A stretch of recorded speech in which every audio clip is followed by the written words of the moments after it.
आप सबका मेरे इस YouTube चैनल पर स्वागत है। आज हम अंग्रेजी विषय का एक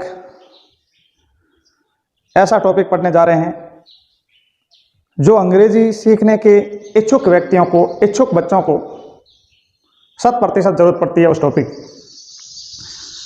और आप में से बहुत सारे ऐसे बच्चे हैं, चाहे आप स्टूडेंट्स हो या फिर किसी एग्जाम के कॉम्पिटिटर्स हो, नौकरी की रेस में हो और आपके उस परीक्षा के सिलेबस में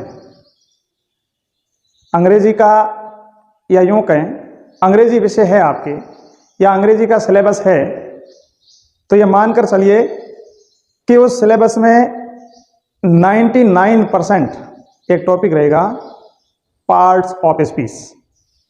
पार्ट्स ऑफ स्पीच क्या है? बहुत सारे बच्चे और कई ऐसे कॉम्पिटिटर्स हैं जो अंग्रेजी लैंग्वेज के क्वेश्चन से दूर हटने के लिए उस सब्जेक्ट को छोड़ देते हैं। उनमें कौन से टॉपिक है, कैसे पढ़ना है, पार्ट्स ऑफ स्पीच के टाइटल को देखते ही भाग जाते हैं बच्चे कि हम अंग्रेजी विषय को, चाहे आप रीट एग्जाम हो या सेकेंड ग्रेड, फर्स्ट ग्रेड, जहाँ जहाँ इंग्लिश आपके सिलेबस में है, और यह तय है जब इंग्लिश आपके सिलेबस में है तो इंग्लिश के ग्रामर के क्वेश्चन जरूर आएंगे। याद रखिए, अगर आगे बढ़ना है तो ये विषय आपके जीवन को बनाने में, आपके जीवन को सफल बनाने में बहुत बड़ी भूमिका निभाएगा।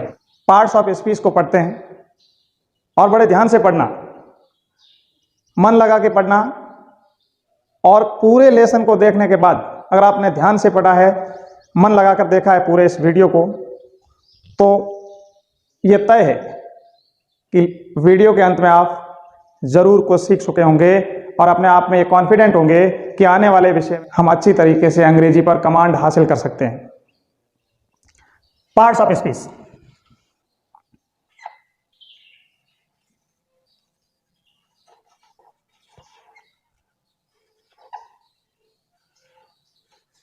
Parts of speech. Parts of speech 3 शब्दों का एक टाइटल। पार्ट्स को हम और नामों से भी जान सकते हैं, काइंड्स, टाइप्स ऑफ। ऑफ का इक्विवेलेंट हिंदी में का, के, की।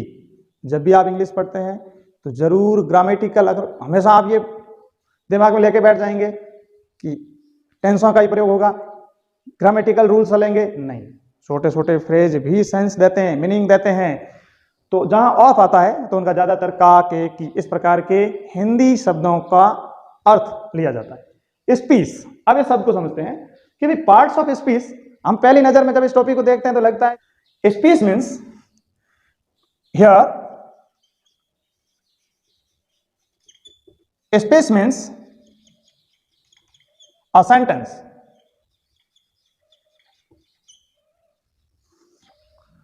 यहां स्पीच का मतलब है वाक्य। आप जो जो वाक्य बोलते हैं वो ही स्पीच माना गया है इस टॉपिक में। तो ये बात आपको, या आपने क्लियर कर ली कि यहां पर जो स्पीच लिखा है इसका अर्थ भाषण न होकर वाक्य है। अपन डेली जो भी सेंटेंस बोलते हैं वो उनके कौन कौन से पार्ट्स होते हैं, इनके बारे में आज हम, जैसे एक परिवार, जैसे मान लीजिए कोई परिवार है और परिवार में मेंबर्स है, सदस्य है। अब जो परिवार में मेंबर्स है,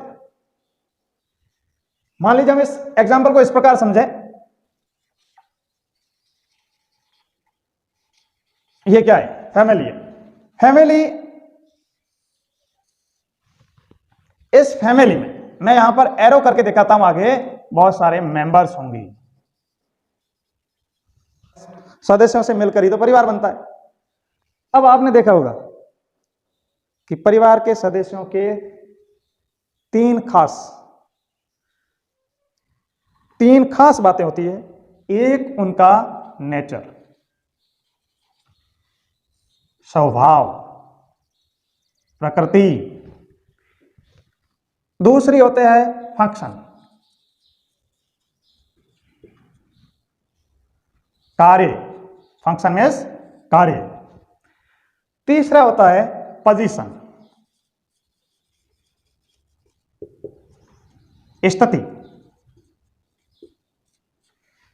अब देखो, अगर परिवार है, परिवार में कोई भी सदस्य है, नेचर भी उस सदस्य का क्या है वो भी आपको लगता है।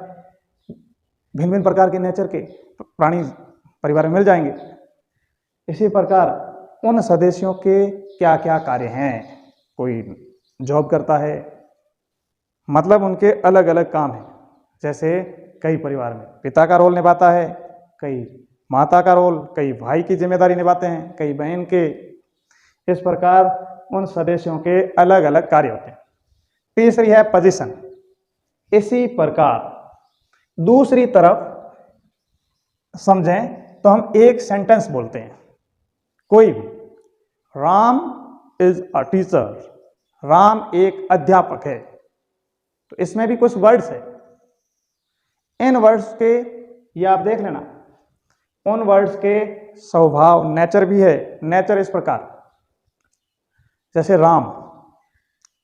अब राम यहां पर स्वाभाविक रूप से सब्जेक्ट का काम कर रहा है, मतलब इनका इस समय वर्ब के पहले यूज होना, ये एक प्रकृति है। फंक्शन, जो राम शब्द है, पार्ट्स ऑफ स्पीच में कौन से पार्ट्स का वो भाग है और उनका क्या फंक्शन है, ये हम इसमें समझेंगे। और पोजीशन, पोजीशन, राम ने ऑब्जेक्ट की पोजीशन पर न बैठकर किसकी पोजीशन हासिल की है, किस स्थान पर बैठा है, सब्जेक्ट पर। सेंटेंस के द्वारा, एक सेंटेंस के द्वारा समझेंगे कि पार्ट्स ऑफ स्पीच कितने होते हैं। कितने वाला क्वेश्चन भी सॉल्व हो जाएगा कि भाई संख्या क्या होती है और पार्ट्स ऑफ स्पीच कौन कौन से होते हैं। चलिए, मैं ऊपर एक सेंटेंस लिख देता हूं जिसको आप ध्यान से पढ़िए। वेल,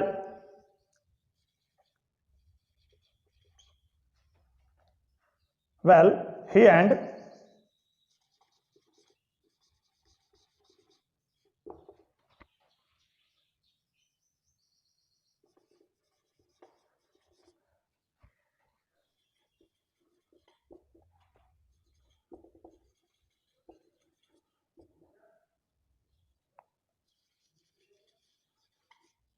सेंटेंस है, well he and my little baby walk to temple slowly. इस सेंटेंस, इस वाक्य में आपने देखे होंगे, अगर हम काउंट करें 1 2 3 4 5 6 7 8 9 और 10 शब्द आए हुए हैं। और इन 10 शब्दों का कोई भी ऐसा शब्द नहीं है जो पार्ट ऑफ स्पीच का पार्ट नहीं है, भाग नहीं है। अब हम जल्दी से इस सेंटेंस में आए हुए वर्डों को आइडेंटिफाई करते हैं, पहचान करते हैं कि भाई कौन सा शब्द किस वर्ड का है। पहला, वेल। वेल, यहां पर मैं आपसे कह दूं, वेल एक इंटरजेक्शन। आप जरूर कहेंगे सर आपने डायरेक्ट बता दिया कि इंटरजेक्शन है। इंटरजेक्शन है क्या, वो मैं जरूर बड़े ढंग से आपको पढ़ाऊंगा, परंतु आप पहले याद रख लीजिए कि भी वेल, वो, आउस, रे, अलास, इस प्रकार के जो वर्ड्स होते हैं और साथ में इंटरजेक्शन साइन भी होता है। ऐसा आते ही आप पता लगा लीजिए, पता क्या, आप समझ लीजिए कि ये इंटरजेक्शन है। इंटरजेक्शन होता क्या है, sudden feeling of mind, sudden feeling of mind. दिमाग में अचानक आए हुए भाव हमेशा इंटरजेक्शन के दायरे में आते हैं या उन वर्ड्स को इंटरजेक्शन मानते हैं। दूसरा है ही, इसको हम प्रोनाउन कहेंगे। प्रोनाउन, सर्वनाम।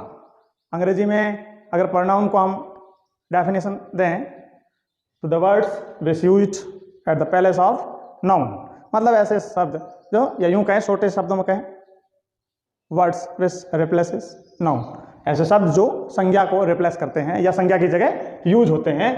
और यह भी एक विषय है, एक बिंदु है कि भाई संज्ञा की जगह प्रोनाउन को क्यों यूज करें, इसको भी हम पढ़ेंगे आगे। तीसरा वर्ड है एंड, ये है कंजक्शन। कंजक्शन, कंजक्शन, कंजक्शन कहते हैं योजक शब्द, जोड़ने वाले शब्द, चाहे वो क्लाउज को जोड़े, फ्रेज को जोड़े या सेंटेंस को जोड़े, इन जोड़ने वाले शब्दों को कंजक्शन कहते हैं। अगला है माई। माई को यहां पर मैं थोड़ा ऊपर लिख देता हूं,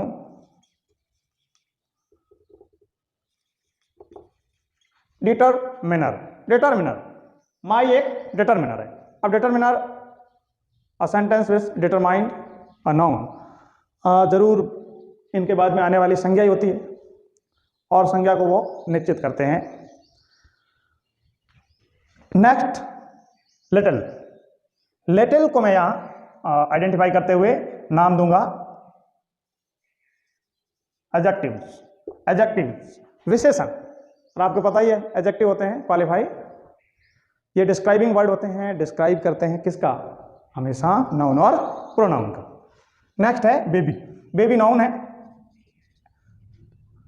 वॉक, वॉक एक्शन वर्ड है, इसका मतलब एक्शन वर्ड है तो वर्ब। अगला है शब्द टू। टू एक proposition. Proposition, proposition words, words show relationship, ऐसे शब्द जो बाद में आने वाले शब्दों के साथ संबंध बताते हैं। Next temple. टेम्पल भी एक नाउन है और स्लोली, ये एडवर्ब है। स्लोली क्या है, एडवर्ब है।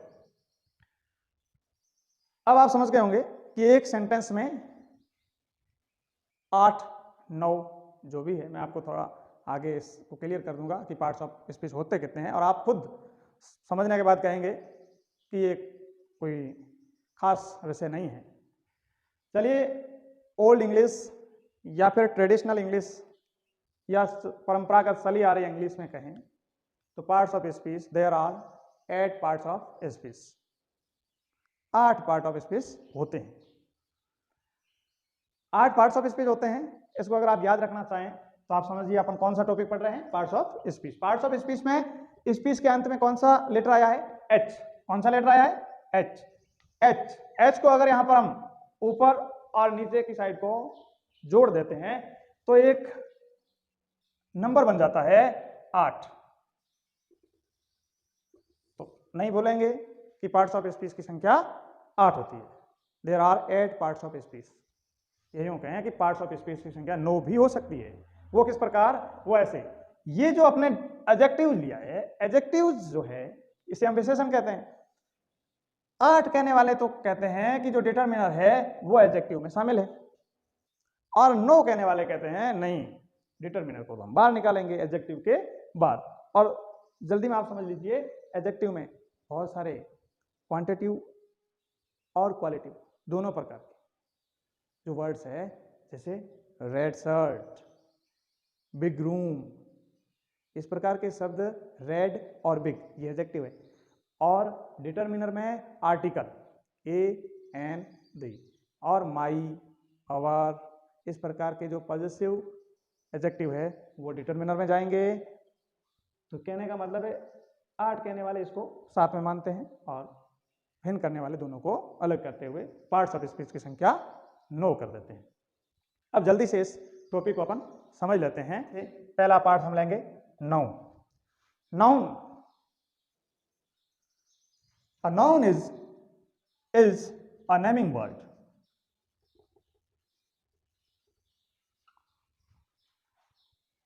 Words which give a name of a place, person, thing, feeling, state। बहुत सारे ऐसे शब्द होते हैं जो किसी व्यक्ति, वस्तु, स्थान या किसी भावनाएं या फिर जीवन के काल की जो स्थितियां हैं, ओल्ड एज, चाइल्डहुड, मदरहुड, इस प्रकार के जो शब्द हैं वो नाउन में लेंगे। अब हम ये अच्छी तरीके से समझ लें कि किसी भी आर्टिकल को, किसी भी थिंग को अगर हम नाम दे देते हैं, मान लीजिए कह दिया ये रूम है, तो रूम एक नाउन बन गया। यूअर, लोटे को इस्तेमाल करते हैं, तो यूअर ये भी एक नाउन है। दो तीन एग्जाम्पल लिख लेते हैं, रूम, स्टूल, संजय। इस प्रकार ये नाउन है। और जब हम नाउन का टॉपिक प्रारंभ करेंगे तो बड़े अच्छी तरीके से इस टॉपिक को समझेंगे। और दूसरा पार्ट ऑफ स्पीच है pronoun. Pronoun is used at the place of noun. ऐसे शब्द जो संज्ञा के स्थान पर प्रयुक्त किए जाते हैं। ऐसा इसलिए करते हैं ताकि रिपीटेशन ना, या यूं कहें कि कोई नाउन है,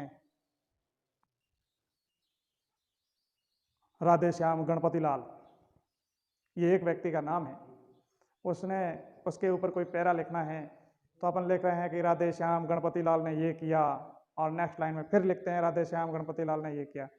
तो इंग्लिश की ब्यूटीफुली को इंक्रीज करने के लिए, अंग्रेजी की सुंदरता को बढ़ाने के लिए, मैं इंग्लिश की बात नहीं करता हूँ, हिंदी में भी होता है, हिंदी वाला प्रोनाउन या सर्वनाम भी हिंदी के नाउन की जगह ही आएगा। तो भाषा की सुंदरता के लिए ये गणपति लाल बार बार नहीं आए, उसकी जगह ही का प्रयोग किया जाता है। मतलब नाउन की जगह प्रोनाउन का प्रयोग करते हुए रिपीटिशन ऑफ वर्ड के एरर से अवॉइड किया जा सकता है, उसे बचा जा सकता है।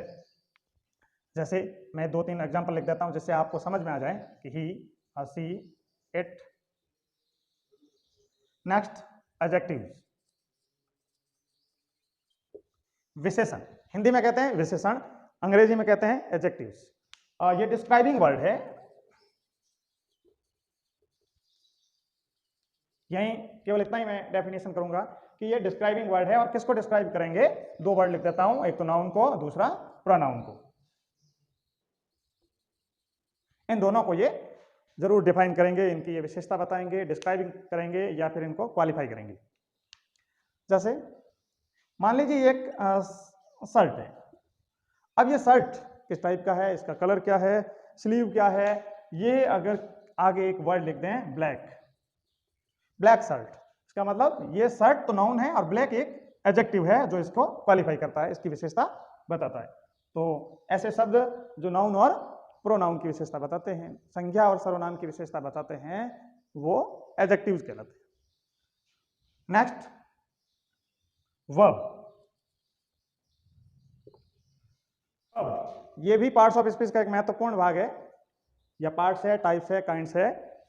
वर्ब, इसे हम एक्शन वर्ड कहते हैं। ये एक एक्शन वर्ड है और इनके बिना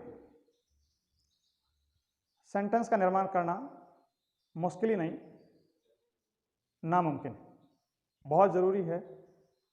एक्शन वर्ड मतलब इसमें कार्य करने की पद्धति या कार्य करने का भाव छिपा रहता है, इसलिए इसे एक्शन वर्ड कहते हैं। इसको भी हम आगे अच्छी तरीके से पढ़ेंगे। एग्जांपल ले लेते हैं, be, play, teach. Next, adverb. Adverb ये भी पार्ट्स ऑफ स्पीच का एक महत्वपूर्ण भाग है। एडवर्ब को अगर मैं छोटे शब्दों में या छोटी परिभाषा में डिफाइन करूं तो ये कह सकता हूं, ये भी डिस्क्राइबिंग वर्ड है, ये भी विशेषता बताने वाला वर्ड है। और ये किसकी बताएगा? तीन शब्दों की। याद रख देना, ये किस किस की विशेषता बता सकता है या किस किस के मीनिंग को इंक्रीज कर सकता है, किस किस शब्दों की मीनिंग को एनहांस कर सकता है, बढ़ा सकता है। तो नंबर एक, ये एडवर्ब है, वो एक तो वर्ब की विशेषता बता सकता है। दूसरा है ये एडजेक्टिव की विशेषता बता सकता है। और तीसरा है ये खुद एक एडवर्ब दूसरे एडवर्ब की विशेषता बता सकता है। एग्जाम्पल अगर मैं लूं, फास्ट, एक वर्ड है फास्ट, तेज। सेंटेंस, ज्यादातर पार्ट्स ऑफ स्पीच को हम सही तरीके से डिफाइन उस समय कर पाएंगे कि उसका सेंटेंस में किस प्रकार यूज हुआ है। बाकी हम जनरली ये समझ लेते हैं, जैसे फास्ट वर्ड है। अब फास्ट वर्ड, फास्ट का मतलब होता है तेज, परंतु इसके आगे जैसे एक सेंटेंस बना लेते हैं कि राम रैन फास्ट, यस्टरडे। राम कल तेज दौड़ा, दौड़ा तेज, तो ये फर्स्ट जो है वो इस दौड़ने की जो एक क्रिया है इसको क्वालिफाई करता है। आप समझ गए होंगे कि एडवर्ब क्रिया, एडजेक्टिव और एडवर्ब की विशेषता बताएंगे। नेक्स्ट,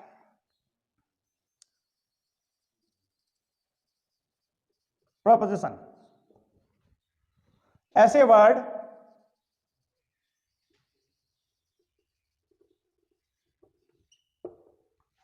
शोज रिलेशनशिप, ये ऐसे शब्द है जो संबंध बताएंगे। जैसे एग्जाम्पल के माध्यम से समझ लें।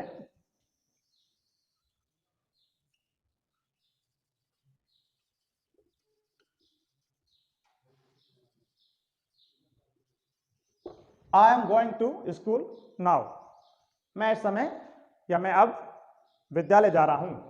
तो मेरा इस स्कूल से जो रिलेशनशिप है या इससे संबंध है, जो वर्ब है वो ये बताते हैं I am going to school. तो टू वर्ड आया है, तो इस स्कूल जो बाद में आने वाली नाउन है उससे रिलेट करता है, उससे संबंध बनाता है, तो ये रिलेशनशिप को शो करेगा। इसी प्रकार एक और एग्जांपल के माध्यम से समझ लें।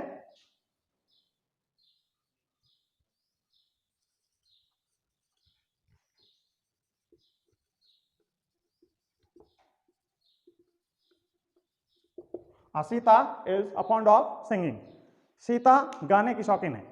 तो इस सीता का किससे संबंध है? गाने से। तो इस प्रकार के जो वर्ड्स है ये रिलेशन शो करेंगे और इन्हें पार्ट्स ऑफ स्पीच के प्रीपोजिशन भाग में हम रख सकते हैं। Next, conjunction. कंजक्शन योजक शब्द, यहां छोटी सी परिभाषा मैं दे दूं। Joining word, words which join clauses, phrases, words and sentences, ये ऐसे शब्द है जो किसी शब्द को जोड़ेंगे, दो शब्दों को आपस में जोड़ेंगे, क्लाउज को जोड़ेंगे, फ्रेज को जोड़ सकते हैं और सेंटेंस को भी जोड़ सकते हैं। इस प्रकार के शब्दों को हम कंजक्शन में लेंगे। इस प्रकार एग्जांपल ले लें, जैसे हम समझें एंड। अगर वर्ड, दो वर्ड को आपस में ऐड करना है, अगर इसकी और एग्जाम छोटी सी डेफिनेशन ले लें, एडिंग वर्ड, जोड़ने वाले शब्द है ये। चाहे शब्द हो, फ्रेज हो, क्लाउज हो, सेंटेंस हो, इनको आपस में जोड़ने का काम करता है। जैसे Ram and Shyam, Ram and Shyam go to temple daily, Ram and Shyam go to temple daily. जो एंड आया है वो इन दो शब्दों को आपस में जोड़ता है। इस प्रकार एंड और, नॉट ओनली बट आल्सो, इधर और, नेदर नॉर, इस प्रकार के जो आफ्टर, बिफोर, इस प्रकार के जो शब्द है, ये एग्जांपल है, ये हम पार्ट्स ऑफ स्पीच के कंजक्शन में शामिल करेंगे। Next and last,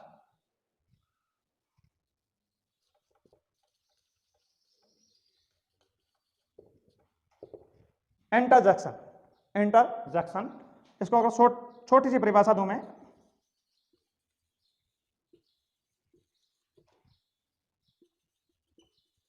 sudden feeling of mind, दिमाग में अचानक कोई भाव आए और उन्हें अगर सेंटेंस के आगे पीछे जहां भी यूज करना हो तो उस प्रकार के शब्दों को इंटरजेक्शन में रखेंगे। और ये अचानक आते हैं, दिमाग में आप गए,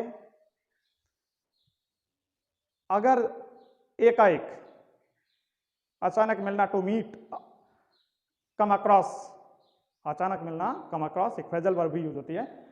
तो अगर आपके सामने सांप आ जाए तो आप पीछे हटकर डरते हुए मन से, या कई बार तो आवाजें आ जाती है, बाहर निकल जाती है, दूसरों को सुनाई दे देती है, या कोई गंदगी या डिस्गस्ट है, दिमाग में लगे क्या जगह है, तो दिमाग में कुछ भाव आते हैं।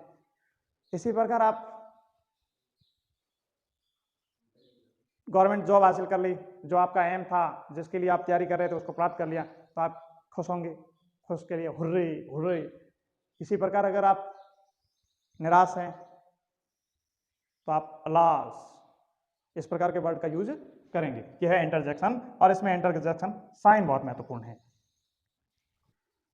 पार्ट्स ऑफ स्पीच की एक सामान्य जानकारी हमने हासिल की, एक सेंटेंस के माध्यम से समझा कि पार्ट्स ऑफ स्पीच कितने होते हैं, और मुझे पूरा यकीन है कि अगर ढंग से आपने इस वीडियो को देखा है तो आप पार्ट्स ऑफ स्पीच के पार्ट्स और उनके यूज, उनके बारे में सामान्य जानकारी अच्छी तरीके से हासिल कर चुके हैं और कभी नहीं भूलेंगे। इस प्रकार आपने अगर मन लगाकर इस वीडियो को देखा है तो जरूर इस टॉपिक को सही तरीके से पढ़ पाएंगे, आगे अपने जीवन में उपयोग कर पाएंगे। एक बात हमेशा ध्यान रखना, इस पार्ट्स ऑफ स्पीच के पार्ट्स 8 जरूर है, परंतु ये फिक्स मत कर लेना कि ये शब्द पार्ट्स ऑफ स्पीच के इसी भाग का ही है, या क्यों कहे कि इस शब्द के ऊपर इसकी वपोती है, कथनी है, ऐसा नहीं। हमेशा वर्ड्स किस पार्ट का है ये डिफाइन उसके यूज के आधार पर ही होगा, अन्यथा नहीं। बिना यूज के हम एक शब्द भिन्न भिन्न पार्ट्स ऑफ स्पीच का हो सकता है। पार्ट्स ऑफ स्पीच के कोई खास शब्द कि इसी पार्ट ऑफ स्पीच का है, ये 99% तो होता है, परंतु 100% हम नहीं मान सकते कि पार्ट्स ऑफ स्पीच का ये शब्द पार्ट ऑफ स्पीच के इसी भाग का है। जैसे मतलब कोई शब्द है आफ्टर, आफ्टर आपने पढ़ लिया कि आफ्टर तो एक कंजक्शन है, आप फिक्स करके बैठ गए कि भाई किसी भी सेंटेंस में आएंगे, अगर यहाँ पर परीक्षा में पूछा जाएगा कि भाई आफ्टर क्या है, या फिर आफ्टर को अंडरलाइन किया और नीचे आइडेंटिफाइड करके आंसर देना है कि ये कौन सा पार्ट्स ऑफ स्पीच है, और अपन लिख देंगे कि ये तो कंजक्शन है, परंतु उसका यूज जरूर देखना है। जैसे अपन एक 2-3 एग्जांपल से समझ लें।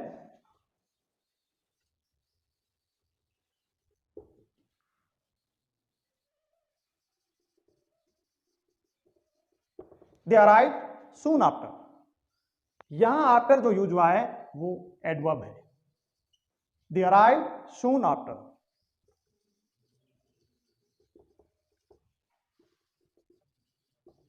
Next, they arrive after us, they arrive after us, यहां पर प्रपोजिशन।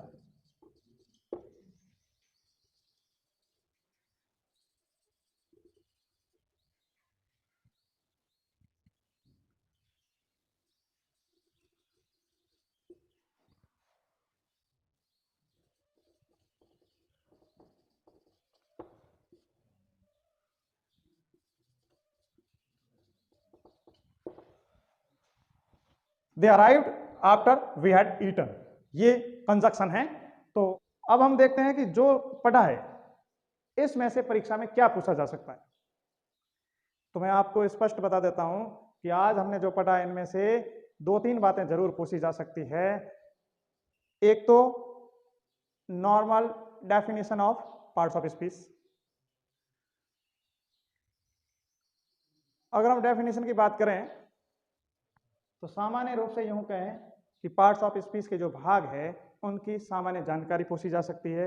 दूसरा, परीक्षा में पार्ट्स ऑफ स्पीच से जनरल इंट्रोडक्शन लेसन से पूछा जा सकता है।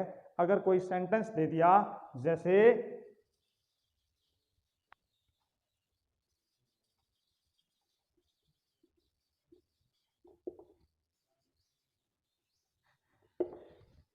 दे प्लेड क्रिकेट, और इस प्लेड को अंडरलाइन किया है और आगे यहां पर आपको इसे वर्ब मानना है, ये एक पार्ट ऑफ स्पीच का वर्ब भाग है। क्रमबद्ध रूप से हमने इस टॉपिक को पढ़ा, जितना हो सके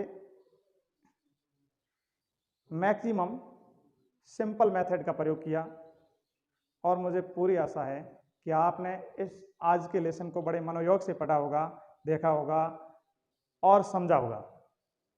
आने वाले वीडियोज में 2-3-4 वीडियो होंगे पार्ट ऑफ स्पीच के, वो पढ़ने के बाद आप पार्ट्स ऑफ स्पीच के ऊपर एक अच्छी कमांड हासिल कर पाओगे।